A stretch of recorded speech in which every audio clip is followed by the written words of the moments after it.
지난 내란 4개월 동안에 그러면 관리를 잘했느냐까지 질문이고 저희도 계속 논쟁을 했습니다. 기재위에서 논쟁하고. 내란 관련해서 경제성장률이 초기에 2%대 2.2% 했는데 계속 이 성장이 꺾였고 드디어 1분기에는 마이너스 성장까지 일어났습니다. 내란의 충격이라고 봅니다. 그 다음 경제성장률 올해 전망치도 정부나 또는 해외 이 IB들이 하는 것이 계속 꺾였습니다. 지금 1%대 0.7, 0.5 이런 이야기를 합니다. 그러면 지금 내란 그 국면 놓고 봤을 때 경제 위기 극복을 위해서 경제팀은 최선을 다했는가? 그 질문을 안 할 수가 없습니다. 12월 10일 기재위원들이 이창용 총재를 만나러 왔습니다. 그리고 그 자리에서 이창용 총재가 두 가지 요구를 했습니다. 나라가 급박한 상황이기 때문에 정치적 불확실성을 최소화해야 된다. 빨리 정리해야 된다. 그 이야기했고요. 두 번째는 대외 신인도를 고민해서 경제팀이 안정적이고 일관되게 가도록 해야 된다. 정쟁하지 말고 여야 간에. 그 이야기를 했습니다. 저희는 전적으로 그 문제의식에 공감을 했습니다. 그리고 그것을 유지하려고 노력을 했습니다.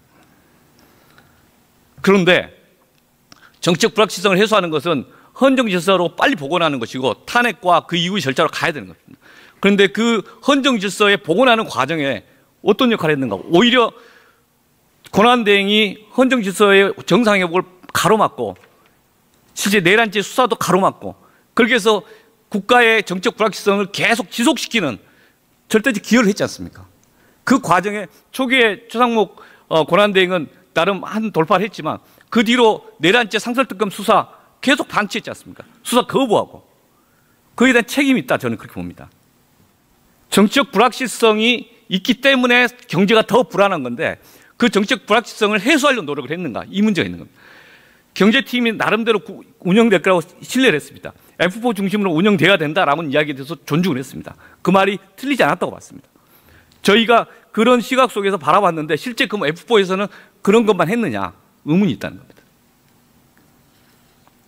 지금 한덕수 총리 오늘 어제 뭐 기사들이 막 나오는데 내란 과정에서는 계속 가담 방조 의혹 쌓이고 그리고 내란 수습 과정에서는 오히려 내란을 더 확장시키고 국가를 혼란스럽게 시키고 그 다음에 지금 와서는 국민 경제를 볼모해서 자기 정치하겠다고 나서는 거 아닙니까? 저 기재위에서도 이야기했습니다. 우리나라가 기재부 나라입니까? 아니면 기재부 정당이 따로 있습니까? 아니면 기재부 출신들이 정치하는 겁니까? 좀 궁금합니다. 이게 어떻게 답변하실 겁니까? 국민들이 물어볼 때. 다음 화면 보시겠습니다. 정치 불확실성이라고 하는 그것인데 이 달러 인덱스 두 개 최근에 2월 중순부터 이제 벌어졌습니다. 환율과 달러 인덱스. 이게 정상입니까? 부총리께 어떻게 보십니까? 왜 벌어졌다고 생각하십니까? 뭐 여러 가지 요인이 있지만 국내 정치적인 불확실성도 요인이라고 생각합니다. 네. 저걸 많은 분들이 전문가들이 저렇게 평가를 하십니다. 이게 통상적으로 환율과 달러 인덱스는 같은 방향으로 가는데 이게 벌어지는 것은 대한민국만의 주변 국가 아니라 대한민국만의 고유한 정책 불확실성 때문에 그렇다. 그게 영향이 크다. 저게 원인이다. 뭐 거기다 추가로 이제 관세 충격 때문에 우리가 아무래도 그 익스포저가 크니까요. 그 같은 영향이 동시에 같이 있다고 생각합니다. 그래서 주변 국가의 문제에 대해서 주변 국가의 그 관세 문제 있다 할지라도 우리나라 정책 불확실성 때문에 나서는 우리의 피해가 있다. 네, 그래서 그 점을 최선을 다했느냐에 대해 묻는 겁니다. 경제 정책만 아니라 정치적 과정 자체가 경제에 직접적 충격을 주고 있기 때문에 이 말씀을 드립니다. 다음 보시겠습니다. 지금 우리는 추경을 이야기합니다. 그 추경에 대해서도 저희가 고유한 주장을 하지는 않았습니다. 12월 10일 한국은행 총재 그런 이야기를 하셨기에 그 뒤부터 많은 부분에서 F4에서 이야기하는 걸 존중하고 F4의 문제식을 가급적 미리 소통하려고 그랬습니다. 한국은행에서 12월 15일입니다. 그때부터 이미 조속한 추경을 통해서 경기 하강 위험이 있고 대응을 하자라고 있었습니다. 저는 공감했었고요. 1월 중순부터 또 일정 규모의 15조, 20조 추경을 해야 한다. 한국은행 총재 이야기했습니다. 저희들 적극적으로 존중했습니다. 그때의 모든 스탠스는 최상목 부총리와 한국은행 총재가 바라보고 있는 한국 경제 책임감 그것을 존중하고 우리가 그것을 교란되지 않고 정치는 정치대로 가고 그 경제팀 경제로 가야 한다고 봤습니다. 실제 그런데 추경이 그렇게 가지는 않았습니다. 그래서 이건 뭐냐? 이거 혼란이 있었고 불신이 쌓였고 의혹이 쌓였습니다. 그래서 늦장 추경 이야기하는 겁니다. 이미 그 시점에서부터 이야기해서 1분기에 끝냈어야 될 건데 지금 2분기 들어가서 지금 추경 논의를 하고 있는 겁니다. 그 늦장 추경의 원인은 거기 있는 것이고요.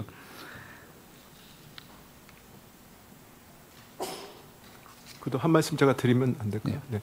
그래도 뭐 지금 말씀 저 지적에 대해서 일부 제가 생각할 부분이 있습니다. 다만 저희가 이 추경을 하려면은 이때가 대행 정부이기 때문에 그 국회 협조가 필요했습니다. 그래서 제가 가장 먼저 2월 한 중순부터는 추경 논의 시작하자라고 얘기했고 국정협의회에서 노력을 했습니다. 그런데 그게 여의치 않았던 측면도 좀 있습니다. 네. 여야정 협의체를 통해서 여러 가지 풀어가려고 노력을 했습니다. 저도 가급적이면 저희 민주당에서는 정부와 함께 풀어가려는 의지가 있었고 다양한 형태로 의사표력을 했었습니다. 실제 여야 협의체 이후로 해서 적극적인 제출을 안 했습니다. 그 여야 협의의 문제가 그 최근에 헌법재판관 마흔영 임명할 때 여야 협의와 비슷한 메시지였습니다. 이건 뭐냐? 핑계대는 것처럼 보였습니다. 그래서 지연하고 있는 거 아니냐?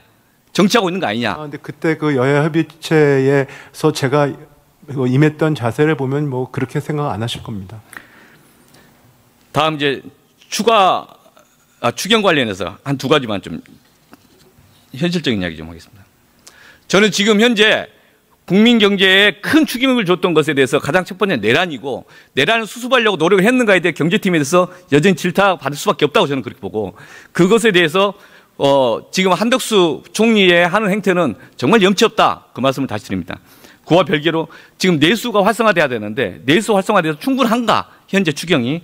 그래서 그와 관련해서 개인회생 채무조정 다 아시는 도표입니다. 이거 뭐 특이한 도표도 아니고 최근에 계속 증가되고 있고 서비스가 이제 말라버려서 지금 계속 지수가 마이너스로 가고 있고 그래서 나왔던 문제식 중에 하나가 적극적인 채무조정 필요한 거 아닌가. 그 서비스 산업을 좀 활성화시키기 위한 뭔가 관광산업 활성화 필요한 거 아닌가 그런 이야기가 있었습니다. 그래서 어제도 이 김용태 의원님인가요? 뭐 그 질의가 있었는데 그 관광산업 활성화와 관련해서 우리나라 현재 시점에서 풀 수 있는 수단 중에 하나로 이 관광산업에 관련된 어떤 종합적인 계획을 좀 기재부가 마련해서 보고해야 되지 않는가 싶은데 어떠신지요? 네, 저희가 그런 부분들은 같이 검토를 하고 있는데요. 말씀 주신 걸 다시 한번 거기 정리해서 보고를 드리겠습니다.